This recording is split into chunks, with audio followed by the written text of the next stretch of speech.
Sa nakaraang video ay kung saan may bagong character ang papunta sa Immortal Divine Sect. Sa kubol na dayami, isang malakas na enerhiya ang biglang sumabog, yumayanig sa buong paligid, kumikislap ang liwanag, tumatago sa dilim ng gabi, isang malamig na boses ang dumagundong sa kawalan. Binabati kita, ang disipulo ng host na si Ling Feiwo ay matagumpay na umangat sa Profound General Realm, gantimpala, 1,000 sect points. Napatitig si Wang Feng, napapailing habang iniisip ang nangyari. Talagang isang henyo siya, bulong niya sa sarili, isang hakbang na lang, at aabutan na niya ako, salamat naman, kung hindi, mapapahiya ako. Agad nagbigay-pugay si Ling Feiwo, ang kanyang tinig puno ng pasasalamat ngunit matatag. Maraming salamat sa pagkakataong ito. Isang Profound General Realm lang, maliit na bagay, aniya sa sarili, kapag ako, bilang senior brother, ay nakaabot sa entry phase realm sa loob ng 1 taon, wala na siyang habol. Tumango si Wang Feng, sundin mo ng mabuti si Elder Ye. Sana'y dalhin mo ang pangalan ng Divine Immortal Sect sa hinaharap. Opo, Patriarch, sagot ni Ling Feiwo, puno ng sigasig. Bigla, may nakita si Elder Ye, isang bagong character ang lumitaw mula sa likod ng ating bida at nagsalita. Akala ko iisang Profound General lang ang nandito, ani ng halimaw, nakangisi ng mapanukso. Hindi ko inaasahan na may ilan pa, pero mukhang hindi rin kayo masarap kainin. Nagmamadaling sumigaw si Wang Feng, system, I-scan ang nilalang na to. 10 sect points sa pagsuri ng kanyang pinagmulan, tugon ng sistema. Sige na, mahalaga ang kaalaman sa labang ito. Sumalimbay sa isipan ni Wang Feng ang isang matinding revelasyon. Siya si Great Demon Xuanxia, ang halimaw na minsang nilipol ang Yaori Empire libu-libong taon na ang nakalilipas, isang peak Profound Sovereign. Tinalo siya ng dakilang emperador at isinelyo, pero ngayon, nabasag na ang selyo, at nasa peak of nobility realm siya. Malamig na pawis ang tumulo sa kanyang mukha, kung nasa rurok pa ng kanyang kapangyarihan ang demonyong to, siguradong hindi kaya ni Elder Ye. Ang walang takot na si Li Qing ay mabilis na humakbang, ang kanyang tinig puno ng panghahamon. Sino ka para haminin ng aming sekta, lumayas ka ngayon, o hindi ka na makakaalis ng buhay. Muling tumawa ng nakakasindak si Xuanxia, dumagundong ang kanyang boses sa paligid. Kekeke, Divine Immortal Sect, hindi ko pa naririnig ang sekta niyong galing sa putikan, at ikaw, matabang bata, paano mo nagagawang bastyusan ako? Napakurap si Wang Feng, hindi makapaniwala, hindi ko inasahan na may ganitong tapang si Li Qing, isang mortal lang siya, pero nang ahas siyang insultuhan ng isang peak of nobility realm. Mabilis na lumapit si Ling Feiwo, kabadong nagsalita. Senior, ang taong to, hindi siya mas mahina kaysa kay Master, at least nasa nobility realm siya. Sumingkit ang mga mata ng halimaw, may mata kang pangmalas, batang babae, aniya, nakangisi, oo, ako nga ang dapat niyong katakutan. Ngunit hindi natinag si Li Qing, at ano ngayon kung nasa nobility realm ka, sagot niya, nakataas ang baba, andito naman si Patriarch, sinabi niya, entry phase sa 1 taon, Profound Sovereign sa 3 taon, ikaw, hindi ka na magtatagal. Saglit na nanahimik si Xuanxia, malakas siya, pero kaya ba niyang abutin ang sinasabi niyang lakas? Dinuro ni Li Qing ang demonyo, hoy, langgam, anong ginagawa mo rito? Lumuhad ka na at tanggapin ang kamatayan mo.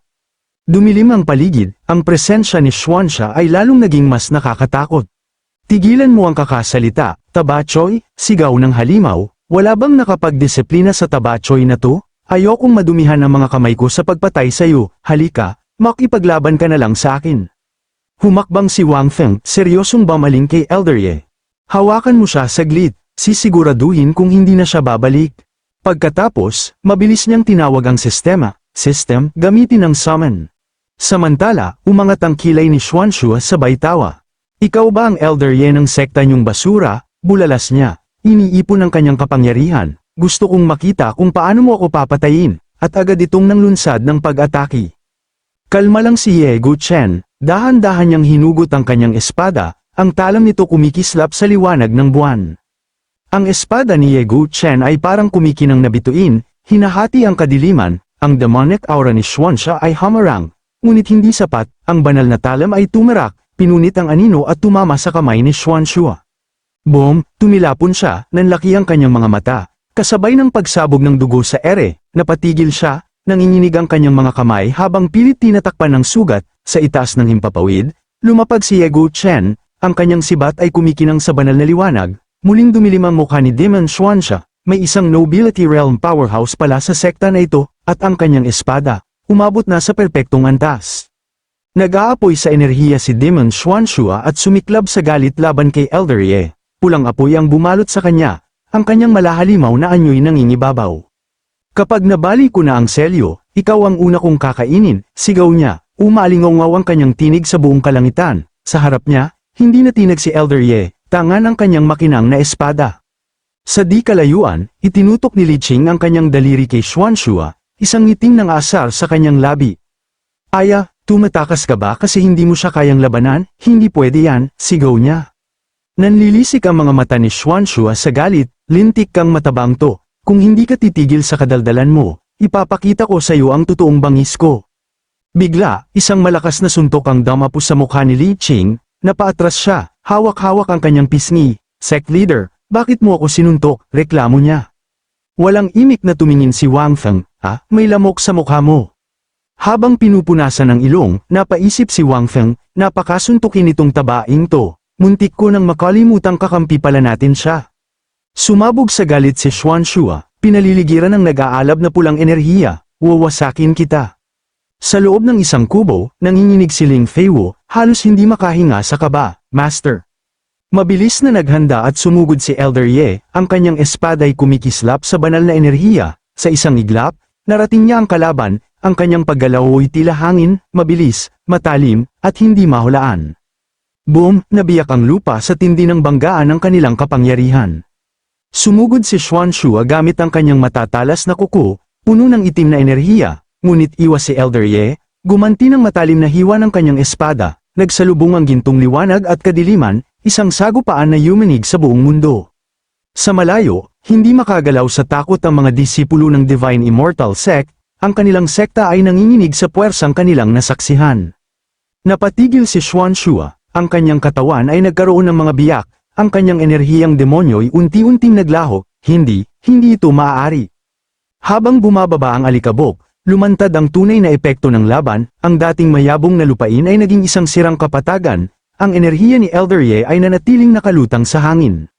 Si Xuanxua, duguan at nanghihina, ay pilit na bumangon, sa kanyang isipan, naglalaro ang isang madilim na katotohanan, kayang-kaya ko siyang patayin kung gagamitin ko ang aking buong lakas, ngunit kung baliin ko ang selyo, malalaman ito ng iba, wala akong ibang pagpipilian kundi ang tumakas. Itinutok niya ang kanyang daliri kay Elder Ye, sa ngayon, tatapusin na natin ito, kapag bumalik ang buong lakas ko, magpapatuloy ang laban.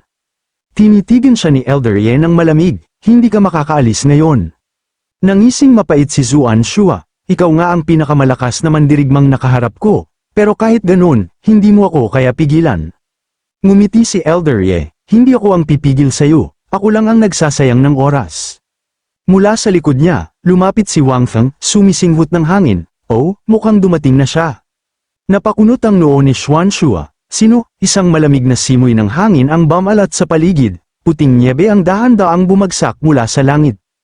Napatingala si Xuanxua, nagyayelo, sumingkit ang mga mata ni Elder Ye. Kanina, hindi ko pa sigurado, pero ngayon, alam ko na, siya ang aking itinakdang katunggali. Sa likuran ni Xuanxua, lumitaw ang isang lalaking balot ng nagyayelong katahimikan, Zimen Piaozu. Nanigas ang katawan ni Xuanxua, dahan-dahan siyang lumingon, ang kanyang pulang mga mata ay nag-aapoy sa takot. Isang manipis na ngiti ang lumitaw sa labi ng bagong dating, ang kanyang tingin ay malamig, hindi natinag kahit bahagya. Napakuyom ng kamao si Xuanxua, kung si Ye Guchen lang ang kalaban ko, baka kaya ko pang lumaban, pero ang lalaking ito, wala akong laban. Biglang pumihit si Xuanxua, nagtangkang tumakas, ngunit isang galaw lang ng daliri ni Zimen Piaozu. Shing, isang manipis na linya ng liwanag ang lumitaw sa hangin. Isang sandali ng katahimikan, pagkatapos, ang katawan ni Xuanxua ay sugatan. Nanlaki ang kanyang mga mata, duguan niyang hinawakan ang kanyang leeg, ang kanyang lakas ay unti-unting nawawala. Sa harap niya, hindi man lang lumingon si Zimen Piaozu, para bang isa lang itong pangkaraniwang araw para sa kanya. Habang namimilipit sa sakit, napabulong si Xuanxua, isang espada, na walang hugis, isang espada na gawa sa purong liwanag. Anong klaseng espada to? Nagpagpag si Zimen Piaozu ng dugong dumikit sa kanyang daliri. Wala lang, ginagalaw ko lang ang espada kung paano ko gusto, hindi pa nga ito itinuturing na teknik, lalo nang bigyan ng pangalan.